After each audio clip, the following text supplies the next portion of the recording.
The jury has decided, and they find Christian Horner not guilty. The Red Bull team principal has been given the green light, with no wrongdoing found after a thorough investigation into his conduct by the energy drinks company. After a thorough investigation into allegations made by a female employee, Red Bull has concluded that there is no evidence of inappropriate behaviour.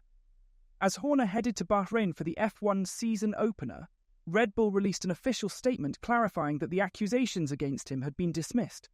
A statement from Red Bull headquarters in Austria revealed, "The independent investigation into the allegations made against Mr. Horner is complete, and Red Bull can confirm that the grievance has been dismissed.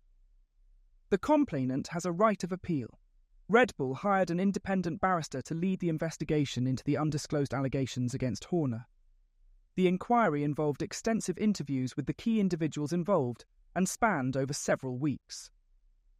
While media speculation has swirled around the nature of the allegations against him, Red Bull has refrained from providing additional specifics regarding the matter.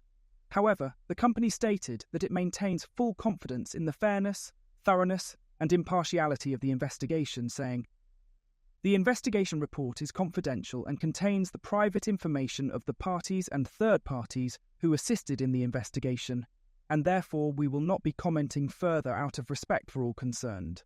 Red Bull will continue striving to meet the highest workplace standards. Horner's exoneration marks the conclusion of a challenging period for him, during which he faced intense media scrutiny and speculation regarding his future. Addressing the situation at the Red Bull launch earlier this month, Horner acknowledged that the events had been demanding for both himself and the team. "Inevitably, there has been a distraction, but the team are very together," he said. "Everybody's focused on the season ahead, so it's been very much business as normal. The support has been fantastic." As the investigation went on, various parties publicly called on Red Bull to expedite the resolution of the matter, including F1's commercial rights holder. Just this week, Red Bull's future engine partner Ford also emphasized the need for a swift and transparent conclusion to the issue. This week, Ford CEO Jim Farley penned a letter to Red Bull expressing growing frustration over the lack of resolution or clear timeline from the company regarding a fair and just resolution of the matter. He wrote, "I am increasingly frustrated, however, by the lack of resolution or clear indication from you about when you anticipate a fair and just resolution of this matter. We are likewise frustrated by the lack of full transparency surrounding this matter with us, your corporate partners, and look forward to receiving a complete account of all findings." Other team principals were also extremely vocal about the drama. Regarding the issue, Toto Wolff emphasizes that the investigation into Christian Horner, his main rival for years now regarding alleged inappropriate behaviour, is a matter that concerns the entire Formula One community. During a press conference attended by 5 team principals, they were collectively asked about their sentiments regarding the Horner situation and what it signifies about F1's stance on gender equality, given his continued role amid the ongoing investigation. Wolff was the only team boss to respond, stating, "I think it's clear. Formula One and what the teams do, we stand for inclusion, equality, fairness, diversity, and that's not only talking about it, but living it day in, day out. And I think these are the standards we're setting ourselves. We are a global sport, one of the most important sports platforms in the world, and we are role models. But having said that, there is a lot of speculation that's been happening over the last weeks, speculation that we have heard of, and lots of things that are going on. And I think what's important in that stage for a process with rigour, what Red Bull has started as an independent investigation, if this is done in the right way with transparency and with rigour, I think that's something that we need to look at, what the outcomes are and what it means for Formula One, and how we can learn from that. Because we want to talk about racing cars and we want to talk about the sport rather than these kind of very critical topics that are more than just a team's issue. It's a phenomenon, or it's an issue for all of Formula One and in general for every individual that works out there. Red Bull presents a distinctive case within Formula One with its management structure. On any official website featuring the Red Bull racing team, CEO Christian Horner is prominently identified as the leader. But delving deeper reveals a long-standing power dynamic at play. While Horner holds the top position within the Red Bull racing realm, within the broader Red Bull group, CEO Oliver Mintzlaff leads the energy drink company's sporting division.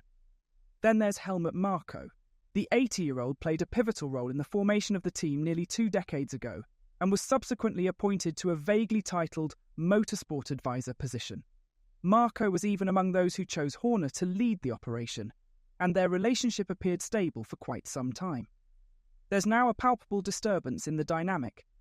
Speculation about a power struggle between Marko and Horner surfaced in the midst of the 2023 season, sparked by Marko's controversial comments regarding Sergio Perez, which brought him under scrutiny.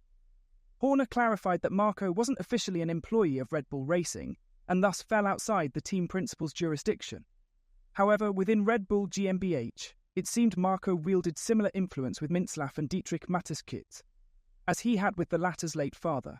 Marko weathered the incident, but whether Horner emerges unscathed from his own Red Bull investigation into alleged inappropriate behaviour remains uncertain. Horner vehemently denies these accusations. The emergence of the investigation is noteworthy. It originated from Dutch media, with a source purportedly close to the Verstappen camp, which fueled speculation that Jos Verstappen and Marko might have been involved. Yet this remains unverified.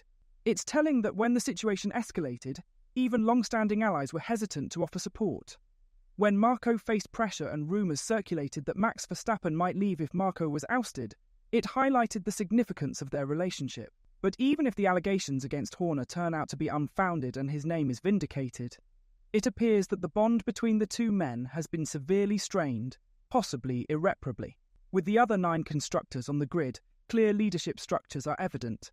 At McLaren, while Andrea Stella holds the title of team principal, Zak Brown reigns as the CEO. Similarly, at Alfa Romeo Racing, Alessandro Alunni Bravi serves as the team representative, while Andreas Seidel holds the CEO position above him. Williams sees James Vowles as the team principal, with Matthew Savage acting as the chairman of owners Doralton Capital, positioned higher. Even at Visa Cash App RB, Peter Bayer assumes the role of CEO, with Laurent Mekies serving as team principal. But, at Red Bull, there's a unique dynamic with 2 individuals operating within the same sphere. Marko's role affords him the flexibility to engage wherever he sees fit, while Horner is primarily tasked with the responsibilities of a team principal, which frequently overlap with Marko's domain. Marko is content to step forward as the team's public spokesperson when necessary, all while maintaining a firm grip on the junior team. On the other hand, Horner is tasked with the obligatory press conferences, meetings and PR obligations inherent in his role as team principal. The mounting tension coincides with Red Bull's success on the track, prompting the question, why now? Even if we consider the Horner investigation as a distinct issue, there's still a lingering curiosity about why unsettle the waters when everything appears to be sailing smoothly. One possible reason is ego. If one faction perceives the other as usurping credit for the team's accomplishments, tensions can arise. But the risk of such a maneuver is that it jeopardizes the harmony of the entire team and potentially undermines its performance. As we approach 2024, it's difficult to find anyone who doesn't consider Red Bull a leading contender once again. With 22 out of 23 victories the previous season, they've rightfully earned the label of favourites. However, the question of when this dominant era will come to a close and who will be responsible for ending it is increasingly pointing towards Red Bull themselves. Complacency is a silent threat within a winning organisation, but ego can be just as deadly. Mercedes' confidence in their W13 and even the W14 design left them exposed and vulnerable. Red Bull's era of dominance may eventually crumble too. And given how radical their new car is, their crumbling might happen as soon as this season. Red Bull seems to like surprises. While their competitors were sticking to the RB19 blueprint for their 2024 designs, the Austrian outfit opted for a significant overhaul. At first glance, the RB20 bears resemblance to last year's Mercedes, a car that saw limited success. Yet even so, Red Bull is confident that a radical transformation is literally the fastest way forward.